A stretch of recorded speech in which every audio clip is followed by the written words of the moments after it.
join the cheer.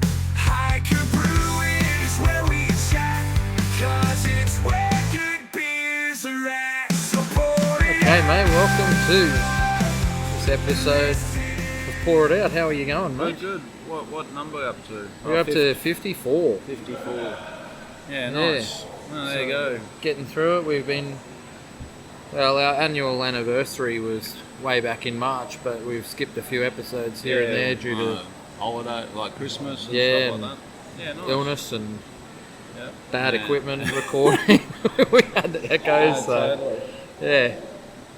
Oh yeah, and we've got monkeys in the house. Happy Valley boys. Happy Valley people. Yeah. Yes. Anyway. So anyway, We'll keep. have your cut off. Yeah. There you go. Alright. All right, mate. Yeah, no. Welcome and Yeah. yeah. Another week. Quickly run through our awesome sponsors as always: Bintani, Craft Punks Canning, Convoy Kegs, Rowlings Labels and Stickers, and of course Hiker Brewing. Concern. That's exactly right. Yeah. Mate, this weekend coming up, our next episode drops with Emery Oh, nice. from Demographic Design, which Yeah. I'm really looking forward to. I haven't yet watched the episode. I'll do that tonight. But as I've said before, when I'm doing the interview, I tend to not really take in a lot of what the people say at the time, and because I'm formulating questions based on what they say. Yeah. So when Joel's made the cut, I get to watch it almost like everyone else. So Yeah. Oh, that's good. looking forward to it. Yeah, he's a good guy, so it'd be worth it was watching. excellent. He's got a lot of cool stuff, even before and after the interview. Joel and I had a great time, and I reckon I could go out and spend an afternoon drinking with Emery. Yeah, so where'd you do the interview? At his studio, which is downstairs in his home. Okay, yeah, nice. So yeah, it's all set up for him down there. He's got printers and all sorts of stuff Okay, good. at home there. But yeah, no, it was fantastic. Yeah, no, he's a good guy. Mm. So look forward to watching it. Mate, first story off the ranks is, it's not really a story so much because we actually said this story when it came out in January. But Mitch from Padre Brewing, who's a good mate of mine, he's over in Vietnam at the moment, and he told me that he was in Saigon and then he was going down to Phu Quoc, and I said, "Oh, mate, have you gone to the big gastro pub?" And he was like, "What?" I said, "There's a brand new brewery that's just sort of opened there in this big gastro brew pub." Yeah. And he said, "Send me the details," and I sent him the details, and he's literally there today. Oh, nice. He sent me some photos of the beers and of the place itself. It's an impressive looking setup. So. Yeah, it looks great. So I'm very keen to find out his review of it. I've never been down there, even though my partner's from Vietnam and I go there often. Yeah. I've never been over to the island, so Yeah. that's going to be my goal next time I go over. Yeah. No, definitely, and that's obviously it looks like their brew team's pretty well credentialed because they're like master brewer Oliver Westerho or whatever. He's a world champion brewer. Yep. So should be it'd be definitely worth checking out. So I add it to my extensive bucket list. Yeah. Are there trails for hiking in Vietnam? I assume there would be, like up I'm around not sure. I've Sapa never really, and stuff. But I've never really had a look at it, but still trying to work out my next hiking trip. So anyway, South America or Nepal, but maybe look somewhere a little bit different. So I might have to check it out. Yeah. Mate, the next story that I've got, it's a visual beer consumption around the world. So it's a really cool visual representation of which countries drink the most beer. Yeah. And it's visualised over the top of a beer glass, broken down into different segments. Yeah, it's pretty cool. It's really cool, isn't it? Yeah, so it's fun. Yeah, obviously that's like volume, it's not per capita or anything. So yeah, so obviously China, given the population, you know, it's obviously the biggest. So with what was it? 37,680,000 kiloliters So Yeah, that's a lot of beer yeah, in China. yeah, you'd definitely have a hangover after that. So, Yeah. And the US is next. Yeah, in the US, and little old Australia is number 21. So Yeah, we do all right. we do all right. So yeah, it's only like 0.9 of the world's market share, but Hey, given like per capita, you would think we'd have to it's be. normally like, is it the Czech Republic? I think it's number 1 per capita or I something. think so, something like that. Yep. Yeah, so so it's definitely it's good to see, like, even like in Ethiopia, like basically the same as Australia. So Yeah. which is, I would never have thought Ethiopia would have a brewing industry. So Yeah. Is it brewing or drinking? well, probably drinking. Yeah, true. Yeah. So yeah. I think beer consumption. It's beer yeah. consumption, so they obviously must import a lot. So, Yeah. but yeah, so no, it's interesting. So, yeah, but it's like China, US, Brazil, Mexico, Russia, Germany, Vietnam. Actually, where is the Czech Republic? They're not even on there, are they? Yeah. Not even there. Yeah. Well, if it's yeah. Anyway, Well, I don't know. maybe it's just, I don't know what the population of the Czech maybe Republic it's, was. just small There was- country by size that Yeah, but, drinks a lot. yeah. So, don't know. But yeah, that's interesting. Actually, they're not even on there. So Yeah, I'll put that visual on our website on the Pour It Out page, or you can go to the show notes and click the link and check it out for yourself. Yeah, nice. So that's pretty cool. Mate, the IBA responds to Labor winning the election. Labor obviously came out and froze the excise on draft beer for 2 years before the election. Yeah. Said that they wanted to sort of do more, but hadn't said what they were going to do or anything like that. The IBA have come out and said they're going to just keep going with what they've started to build and move forward as much as they can on that. Do you think that the government is going to be able to do too much? I don't know. Like, I think, like, there's lots of election promises, and they've obviously got a budget to maintain. So, it's interesting to say. Like, they're not going to. I don't think there's going to be any radical, reform. Like, I think the freezing of the biannual excise is a good start. So, but yeah, I don't know.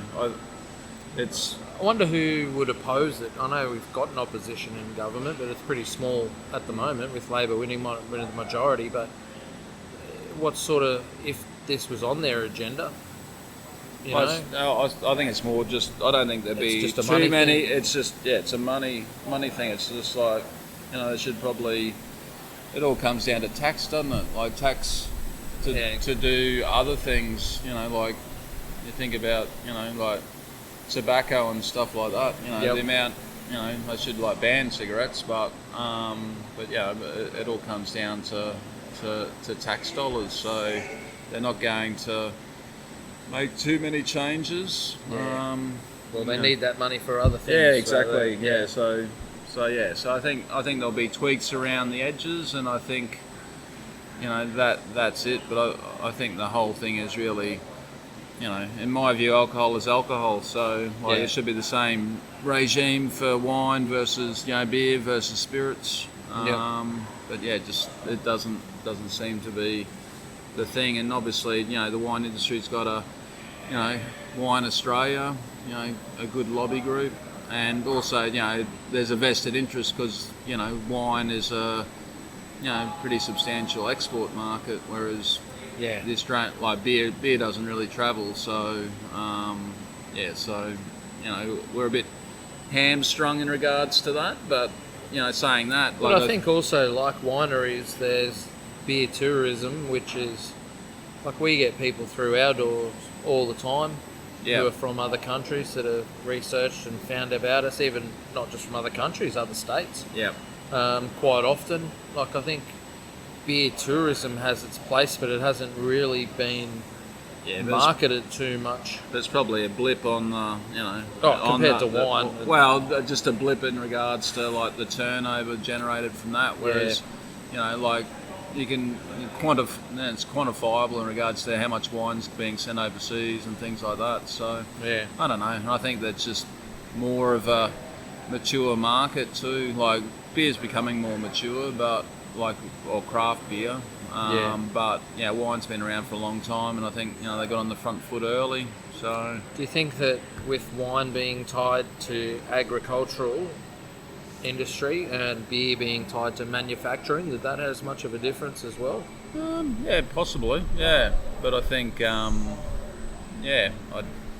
think it all comes down to the export market. I really think that's the thing that wine's got over us, and also they've got a fairly substantial lobby group in regards to Wine Australia, whereas like where the beer industry is a bit fragmented, you've obviously got the big players, and then you've got the IBA and things like that, and actually trying to how to I can't remember what it even was called. Integrate. How do we all? How do we integrate? Message? Yeah, like the same thing rather than Fighting against our own industry. Yeah, peers. exactly. So it's a interesting sort of time. So hopefully the pollies get on board and do some stuff. But also I suppose got to be just careful what you wish for. Yeah, that's it.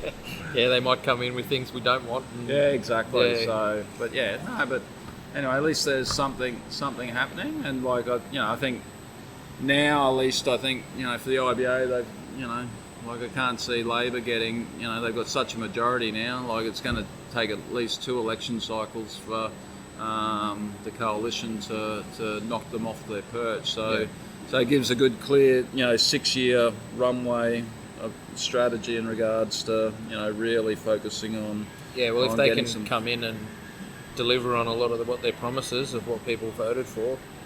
Yeah, well, that's right. Well, that's like there'll be a list of like having worked at state government level. There's all the election promises, and I used to have to do regular briefings in regards to have we achieved the election promise for building X, Y, and Z in this electorate and stuff like that. So they'll definitely they're on the record in regards to the freeze, so that's definitely happening. But whether I just can't see any other major reform if it wasn't actually on the election, if it wasn't on their not yet their sort of election promises. So. Yeah. But you still got to keep chipping away. Yeah, that's it.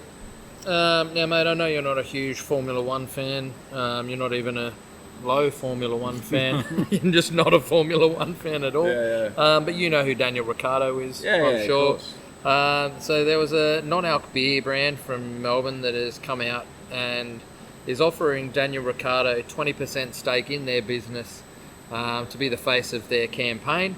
Yeah. It's been dubbed the Rick Starter from drivers, and it's a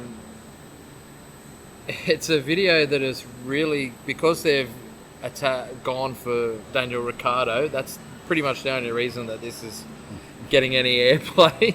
But it's a cheeky Instagram play, and I love it. I think it's great. They've got a huge amount of views, and they said, you know what, who would know if he's going to turn around and say, I'll go with that. Yeah, totally. On the flip side, though, people who don't watch Formula One might not know, but Daniel Ricciardo I think he's is a pretty the face well-known... Well, he's actually the face of Heineken Zero. Oh, is he? Okay. And I'm not sure how long that lasts, but I did see an ad on Formula One not long ago with Daniel Ricciardo still in their marketing. Okay. So he might be under an embargo of other brand he'll have a so. non-compete clause surely in his sponsorship contract. Ev just kissed me, by the way. I'm putting that on record in case I need to bring that up. Yeah. That'll be interesting. Yeah, see, well, it's good. Like at least they're getting some airtime. I've never heard about them until now. Yeah, so. I hadn't either, and I don't know why they're targeting him, because he does have that presence. The beer's called Drivers. It's non-alc and things like that. But 20% of your company. Yeah, if you took that up, that could be quite a lucrative. Well, I dare say they're getting it contract brewed, so I can't imagine they'd have their own brewery. But yeah, so Yeah, I don't know. I haven't looked them up. Super huge. I do actually like the name Drivers because it's The can is real retro style. Yeah, yeah. Super retro style can. I think it looks good. You'd give it a taste for sure. Yeah, no, totally. Yeah, I'd have a look, give it a crack for sure. But yeah, I just wanted to bring it up. I thought it was a cool article. I am a massive fan of Formula One, so I picked up on Daniel Ricciardo straight away. Yeah. And it'd be interesting to see, even if he responds and just says, no, sorry, I can't. Yeah. But Interesting.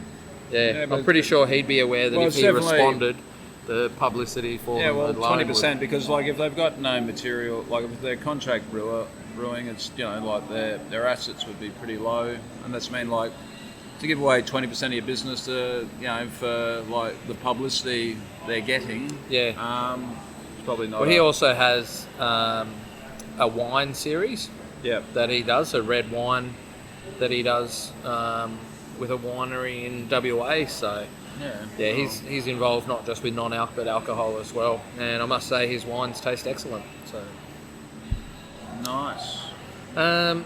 From lab to lager. So we've talked about this yeast before. This is, remember we talked about the yeasts in Patagonia that they found on the bark of trees that they said was promising new flavours for ales and lagers and things like that. Yeah. So this article isn't about that yeast per se, but it's about the scientists who found that yeast to say to other researchers, if you are researching yeast or anything to do with beer, get it out of the academic world and into the business world. She's managed to turn it into a business from her yeast to offer different flavours and aromas to beers.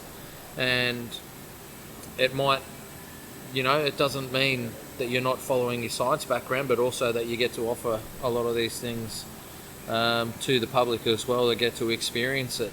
Yeah, nice. And talks about how she went through that and what it was like, who she had to get involved and all that sort of stuff. So yeah, it's quite interesting. Yeah, she isolated a wild yeast from the tree bark in the remote Patagonian wilderness. The yeast is believed to be one of the ancestral parents of modern lager yeast, but it had never been used in brewing. So yeah, interesting. Yeah, you gotta love science. Yeah, I find it fascinating and anything weird as well. You guys are pretty well aware. If I can find it, I'll read about it. Yeah. Speaking of weird, and I know you love the outdoors, Phil, you can camp amongst the hop vines. Oh, nice. So a Colorado hop farm, Billy Goat Hops, is offering campers the chance to camp in between the hop vines, in between the trellis. It's full dry camping, like there's no facilities provided. There's just a space for your car and a tent, nice. or a motorhome or whatever. You pull up in there.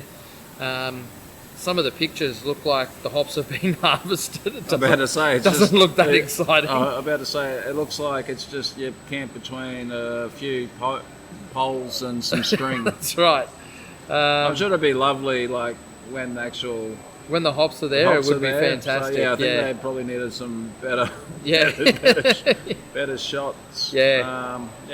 And I wonder how. I'm not sure that you'd be able to do that sort of stuff over here in Australia because we are anal retentive with so many of these things on the amount of facilities you need to provide and whatnot. And biosecurity and things like that. So. But I mean, you know what? Andrew from Hilltop Hops, I'm sure I know that he listens to the podcast, so he'll get back to me and tell me. I know for a fact that camping out on his property would be a no-go at the moment. because it's on government rental land and exactly. where it all is. But it's Well, it's a good little concept. I think it'd be cool, just before harvest or something like that. I think where the vines are flourishing. But yeah. So most of the photos are just with poles no there, hop vines and then at there's all. one where there's like in snow. yeah, it's like half a foot of snow on the It's ground. like, I'm not putting that on my bucket No. list, but anyway. No. But yeah, that's good though. Yeah. I like it. Now, mate, I don't know if you're a dairy farm lover or not. I grew up on a dairy farm out in the middle of New South Wales. But Asahi, as we all know, who makes beer and owns 1 billion breweries, they have made in Japan the country's first yeast-derived milk called like milk. So what they've done is they've got this yeast technology and they've created a milk derived from yeast, which is able to be used in place of, shelf stable for 6 months, maintains protein and calcium levels comparable to cow's milk, reduces fat by 38%, and contains dietary fibre and zinc. There you go. So, Can't wait to try it. do you reckon that any brewers will be anytime soon trying to make a different type of milk stout Yeah. with this kind of yeast? Oh, who knows? So it's just. Do you reckon a product like that could be used in a milk stout? Not sure. Yeah, it'd be interesting to see. Is the yeast still alive in it? Is that going to impact the fermentation of? Yeah, I wouldn't think that the yeast would still be alive if it's got shelf stable. Yeah, so maybe they pasteurise it. Yeah. I don't know. Yeah, pretty cool. But they're also coming up with their next product, like egg. So Well, anyway, I mean, everyone keeps saying that yeast itself has so many opportunities and derivatives that yeah, there's a lot of things that we don't know. And I guess if you are dietary disabled in some way, then it's good to get a product that is capable. Yeah, no, cool. What's going on, mate? Any Nothing. Hiker Just getting stuff? ready for pinball tournament. Pinball this weekend? This Thursday to Sunday, so that should be good. And then Daniel's brewing today, so we're brewing Evergreen, the terpene IPA. So I'm drinking that at the moment. So we've decided to rebrew it, even though it was the winner of our second birthday rebrew. It's Been just so been so walking out popular. the door. Yeah, well, it's actually the cans have walked out quicker than the kegs. So Do you reckon it's the addition of the extra strain? Because last time it was just Pineapple Express, but this time it's also got some Super Lemon Haze. Yeah. And it is a I don't different beer. I find it a bit more rounded overall. Yeah, I quite like it. But yeah, definitely, I think it's been our probably quickest selling beer in cans. So I think there's only like 1 carton left at East Brisbane. All the Salisbury ones gone. We had one guy come in and buy 5 cases because he saw it was nearly empty. So we're doing Awful lamb, you brew it again. we're doing rebrewing it, and we're doing 4 layers of cans because we've still got like 7 kegs of it. So so we're doing more cans than kegs, and then try and balance it out and ride the terpene wave well we can, and then so that's sort of what's happening. I tried an experiment the other day. Because I get out of Evergreen, it's almost like a West Coast IPA sort of flavour to it. And I did a pot glass with about 1/3 of Evergreen and topped up the rest with 2/3 of Compass. Oh yeah. Which is our session West Coast IPA. And for me, the terpenity, I don't know what the word is, but was way more reduced, obviously. Yeah. But I found it way more approachable as well. Yeah, nice. I thought it was a really nice beer overall. So I think terpenes are going to come into their own. I think people are going to start balancing them out and using different hops. This beer is obviously exceptionally pushed forward with the terpenes, and I love it as well as it is. But yeah, I think there's a lot more that we're going to see with terpenes. Yeah, no, definitely. And there's terpenes from fruit and everything like that. So it's all, it's just one of those many new and lots of new products coming out. So that's like Dan and I often talk about, like some of the stuff we're using now. When we first started, wasn't even a thought or wasn't on the market. So it is exciting, and it's trying to just like different brewing practices. And when like I was home brewing, I brewed, and I still love to find, but there's not many around, but a rosemary IPA. Yeah. And I used to brew with rosemary, and granted, anyone who listens to this who tastes my home brew beers, yes, I use too much rosemary a lot of the time, but I researched into rosemary, and that's when I first read about terpenes, that there were these flavour compounds called terpenes that. That's why the Italian nonnas would add like the hard herbs later on in the cook, because the longer they're in there, the actual more bitterness that they will provide with the heat. So you need to be aware of that when you're brewing, but also when you're cooking. So there you go. Good old rosemary. Yes, I actually watched there's on movie on Netflix at the moment called Nonnas with Vince Vaughn, and I watched that yesterday, and it's a good movie too. True story. That's It good. is. Not just my little anecdote, but it is a true story, the movie. So anyway, thank you very much, everyone. We'll see you next week. Pour it out. It's been a pretty quick episode, but not much going on. AIBA presentation. Oh yeah, tomorrow night. AIBA is tomorrow night. Yeah. So it'll be interesting to see who takes the gongs in that. So I wonder if they're live streaming. We haven't got a call up as ABV. No one has called or anything and said, "Are you going?" So we're probably not in the running. I bet you Crafty Pine will win. Well, there's The not media there's award. not too many other media outlets. Is there? No. Well, you'd be surprised on who enters. You can see it in the results book. There's about 120 entries. Oh, really? Yeah. Jeez. Yeah. There you go. So there's a lot of cool blog posts and stories that get put up.